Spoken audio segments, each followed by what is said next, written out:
Dia para todos que estão participando dessa audiência. Antes de mais nada, eu quero cumprimentar a presença de todos os motoristas, trabalhadores por aplicativo que vieram até essa audiência, a todos os expositores que apresentaram as suas opiniões, que são divergentes entre si, são contraditórias entre si, mas são fundamentais de serem escutadas na totalidade, justamente porque, Glauber, esse é o propósito de uma audiência pública, que a gente possa ouvir sugestões, críticas, protestos, contestações. Acho que essa que é a ideia.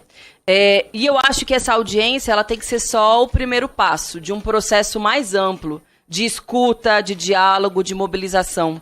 Por isso que eu endosso e concordo com a ideia de que não pode ter uma urgência constitucional no projeto de lei apresentado, porque isso nos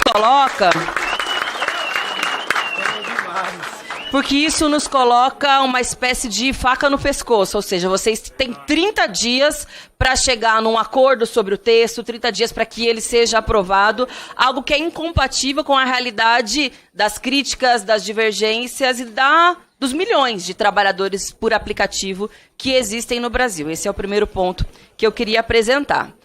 O segundo ponto, que me chamou muita atenção a partir das falas que eu pude escutar. Eu sou completamente a favor de um processo de regulamentação. De um processo de regulamentação que signifique ampliação de direitos e de possibilidades para as trabalhadoras e trabalhadores no Brasil. E eu estou aqui no meu segundo mandato. No último, gente, a gente passou por 4 anos que foram anos muito difíceis para as trabalhadoras e trabalhadores do Brasil. A gente, inclusive, teve um processo de pandemia que foi difícil para muita gente. Aliás, muita gente se tornou trabalhador por aplicativo também em função dos impactos econômicos que a pandemia da Covid-19 trouxe. E em nenhum momento desses últimos 4 anos, se dispôs a debater o mínimo de regulamentação para as trabalhadoras e para os trabalhadores para o aplicativo no Brasil. Então, esse é um primeiro passo que eu acho que é fundamental. É preciso encarar esse tema. Esse tema precisa ser debatido. Isso é responsabilidade do governo, dos parlamentares, porque isso é uma demanda da sociedade brasileira. Então, esse é o primeiro ponto que eu queria colocar, para não parecer que se trata de um fla-flu daqueles que supostamente dizem que estavam sempre dispostos a defender esses trabalhadores, mas quando tiveram a oportunidade, não moveram uma palha para que isso fosse adiante. Outro aspecto que eu queria colocar, sobre o projeto, daquilo que eu pude ler, entender e também ouvindo, as colegas e os colegas. Tem um ponto que me parece muito crítico, que significa que vão ser contadas as horas rodadas e não as horas logadas. Ou seja, os trabalhadores vão ter que estar 12 horas à disposição da empresa, da plataforma, no momento que ele não vai poder ficar com a sua família, não vai poder ficar descansando. Porém, aliás, horas rodadas e não horas logadas. Desculpa, eu acabei falando isso. Perfeito, exato. Um momento que ele não vai poder ficar com a sua família, ou seja, ele está à disposição do patrão ou da empresa, da plataforma, mas ele não vai estar recebendo por isso. E não é a culpa dele se ele não conseguir rodar, porque tem a ver com a demanda que as pessoas têm, inclusive, de pedir. Então, isso me parece um ponto muito crítico do projeto, que eu acho que precisa, é o primeiro ponto do meu ponto de vista, que precisa ser revisto, ser retirado de qualquer discussão sobre esse tema. O segundo, a gente, com um projeto como esse, acaba criando uma regulamentação que você cria uma nova categoria de trabalho regulamentada, que na prática você regulamenta que pode haver, sim, reconhecido pelo Estado brasileiro, 12 horas de trabalho. Se hoje a jornada formal é de 44 horas, e eu sempre faço isso, desculpa, eu derrubei aqui, de 44 horas, você formaliza para, na prática, se são 12 horas por dia, no mínimo, 7 dias por semana, 84 horas por semana.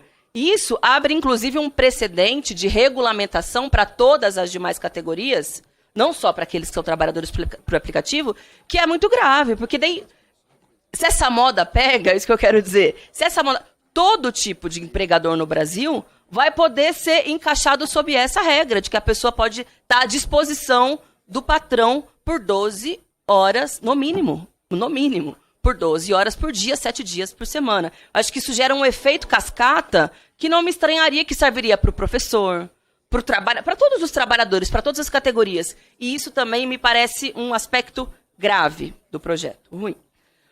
Um outro aspecto que me parece também muito grave, que me chama a atenção, é que, na prática, o piso salarial acaba virando teto. E... Porque se pode passar... Se for depender da disposição do dono da plataforma, não vai passar do valor que é o piso, é óbvio. Não tem como depender da benevolência do patrão. Não existe. Existe exploração dos trabalhadores, na verdade. O máximo possível que eles puderem. Então, não me parece razoável.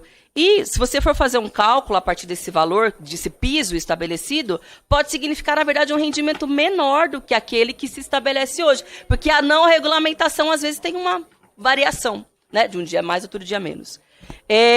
Então, assim, mesmo depois para o trabalhador, por exemplo, tentar entrar na justiça, claro que na maioria das vezes, hoje em dia, não se consegue, o Supremo acaba... É muito, muito difícil a situação.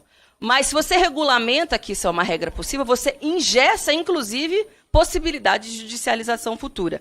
Mas um aspecto que eu queria colocar, que eu discordo da deputada Dayana, se eu não me engano, que apresentou, é sobre a temática previdenciária. Eu acho, sim, que é importante constar isso no projeto, porque não é verdade que hoje um trabalhador, quando se acidenta, quando ele machuca, que ele vai conseguir assistência, porque ele mal consegue provar, inclusive, que ele passou por aquilo enquanto estava... Como que ele prova? Alguém que já tentou provar, conseguiu provar? Não consegue provar. Por isso é importante, sim, no meu ponto de vista, que isso esteja assegurado, regulamentado como direito, para que o trabalhador tenha instrumento caso ele se acidente, caso ele sofra por qualquer tipo de processo que a família dele fique desamparada, ele precisa ter isso como uma possibilidade para cuidar de si e cuidar da sua própria família. Esses são alguns dos aspectos. Eu acho que o mais importante é dizer que eu acho que esse processo precisa seguir de discussão, de construção, de opiniões, precisa ampliar os direitos dos trabalhadores e não o contrário.